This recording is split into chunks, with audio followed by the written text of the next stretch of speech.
বঙ্গোপসাগরে সৃষ্ট নিম্নচাপের প্রভাবে সারা দেশে বৃষ্টি অব্যাহত রয়েছে। সকাল থেকে কোথাও দমকা হাওয়া, কোথাও বা ঝিরিঝিরি বৃষ্টি। এতে বিভিন্ন স্থানে সৃষ্টি হয়েছে জলাবদ্ধতা। জমিতে পানি জমায় দুশ্চিন্তায় আছেন আমন ধান ও সবজি চাষিরা।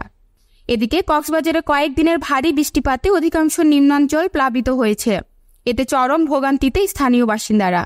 লঘুচাপের কারণে সমুদ্র বন্দরকে ৩ নম্বর সতর্ক সংকেত দেখিয়ে যেতে বলা হয়েছে। পটুয়াখালীর কুয়াকাটা সমুদ্র উত্তাল থাকায় মাছ ধরার ট্রলারকে উপকূলের কাছাকাছি চলাচল করতে বলা হয়েছে। কক্সবাজারে বৃষ্টিপাত কিছুটা কমেছে। যেখানে গতকাল ২৪ ঘন্টায় ৫০১ মিলিমিটার বৃষ্টি রেকর্ড করা হয়েছিল, সেখানে গতকাল ৯টা থেকে আজ সকাল ৯টা পর্যন্ত ২৬২ মিলিমিটার বৃষ্টিপাত রেকর্ড করা হয়েছে।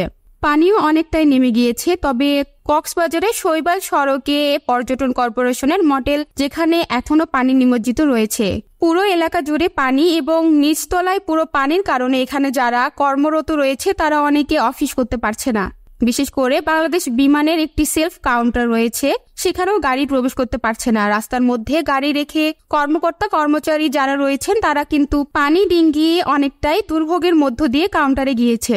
এর পাশাপাশি সরকারি বেসরকারি যে স্থাপনাগুলো রয়েছে, বিশেষ করে গণপূর্ত বিভাগ সহ অন্যান্য যে স্থাপনাগুলো, সেখানে পানিতে অনেকটাই ডুবে রয়েছে। তবে ধীরে ধীরে পানি নামছে। সবচেয়ে বেশি দুর্ভোগে রয়েছে কক্সবাজারের যে নিম্নাঞ্চল রয়েছে ১ নম্বর ওয়ার্ডে সমিতিপাড়া, নাজিরার টেক থেকে শুরু করে কুতুবদিয়া পাড়ায়, এসব জায়গায় এখনো পানি নামেনি। একই সঙ্গে কক্সবাজারের উখিরা উপজেলার ৫টি ইউনিয়ন এবং টেকনাফে যে বেশ কয়েকটি নিম্নাঞ্চল, সেখানে লাখো মানুষ এখনো পর্যন্ত পানিবন্দী হয়ে আছেন এবং তারা চরম দুর্ভোগ পোহাচ্ছেন। তবে প্রশাসনের পক্ষ থেকে বলা হচ্ছে দ্রুত সময়ের মধ্যে শুকনো খাবার থেকে প্রয়োজনীয় যে কার্যক্রম, সেটি তারা তৎপরতা চালাবেন।